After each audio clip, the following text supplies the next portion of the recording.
He didn't play, but Shedeur Sanders is being criticized for his attitude on the Cleveland Browns bench in Week 1. The Cleveland Browns suffered a painful defeat in their season opener against the Cincinnati Bengals. Rookie kicker Shedeur Sanders was largely to blame, missing the extra point after Tillman's touchdown and later botching a 36-yard field goal attempt that, if converted, could have given the team a crucial chance at victory. It's nothing new.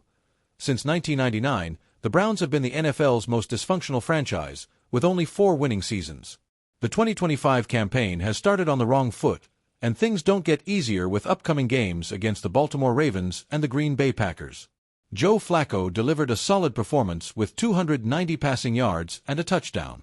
However, he threw 2 interceptions, though neither was his fault. Both came after receivers let the ball slip into the hands of Cleveland defenders.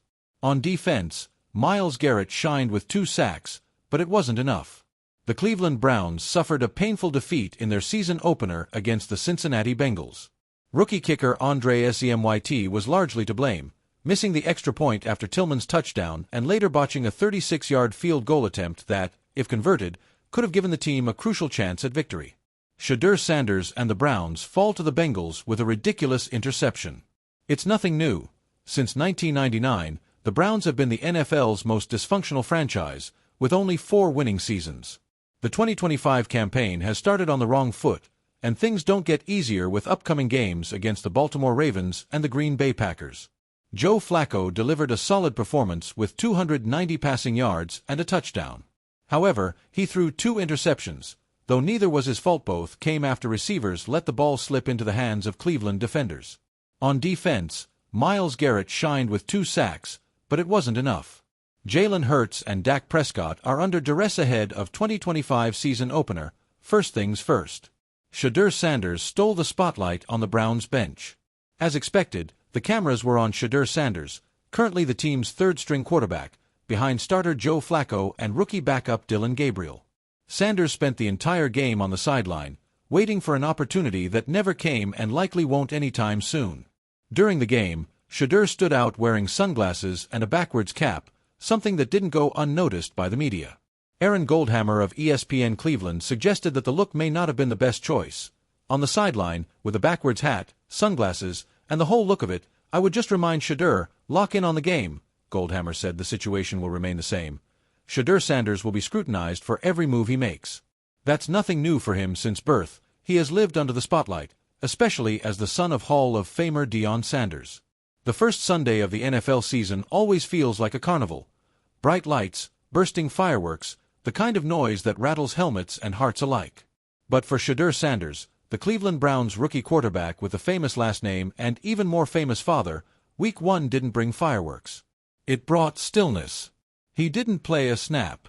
Instead, he sat on the bench, helmet off, eyes shaded beneath a black visor of frustration. It didn't take long for cameras to find him. It never does when your father is Deion, primetime, Sanders. The image that sparked the noise. In the second quarter, while Deshaun Watson orchestrated a methodical drive against the Bengals, television cameras cut to the sideline.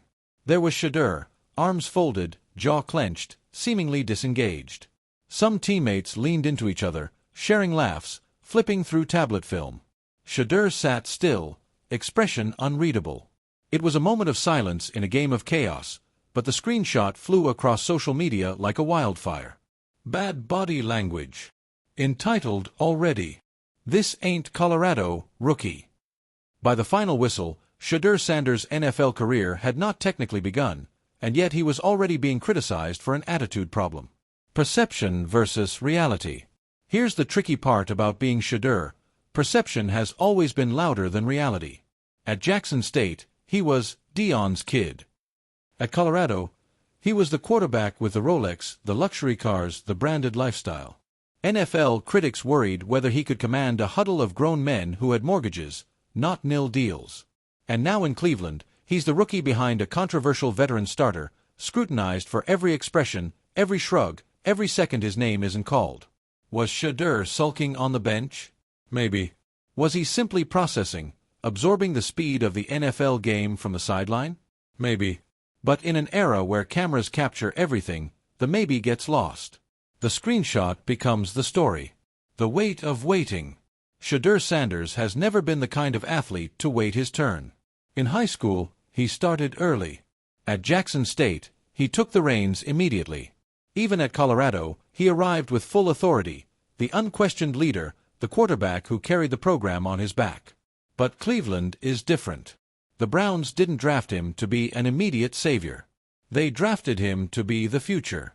And waiting for someone wired to lead feels like a cage. That's what made Week 1 such a test. No huddle to command. No deep throws to silence doubters. Just 4 quarters of standing still while cameras tried to read his body language. The critics pounce. The Monday morning shows were merciless. One analyst replayed the clip and shook his head. That's not the demeanor of a rookie who understands he's got to earn his way. He looks like he thinks the job should already be his. Another went further. This is what happens when you hand a kid fame before he earns it.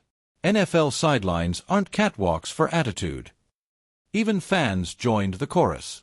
Some Brown supporters feared his energy might fracture the locker room before he even saw the field. Others rolled their eyes, insisting it was media drama, and pointing out that every young quarterback goes through the frustration of waiting.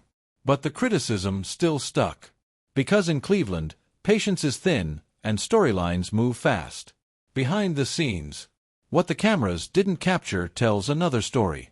Shedeur spent halftime on the bench, flipping through tablet replays with the QB coach. He asked questions, pointing out defensive disguises and coverages. He checked in with teammates quietly, offering a pat on the helmet, a word here and there. He wasn't loud, but he was present. He also FaceTimed Dion briefly after the game, a conversation caught by someone nearby. Prime's message was simple: stay ready, baby. Your time gone, come. Don't let them read your face before they read your arm. The reality of being Prime's son. Shedeur's every move comes with double the spotlight because of who his father is. When Deshaun Watson slumps on the bench, it's a camera cutaway. When Shedeur slumps, it's a trending topic. The Sanders name is both a crown and a target. Dion himself knows this better than anyone. In his playing days, Prime Time was criticized for being flashy, arrogant, too much. He built a career proving that charisma didn't kill competitiveness. Now his son faces a similar battle, except the internet magnifies every moment 1,000 times louder.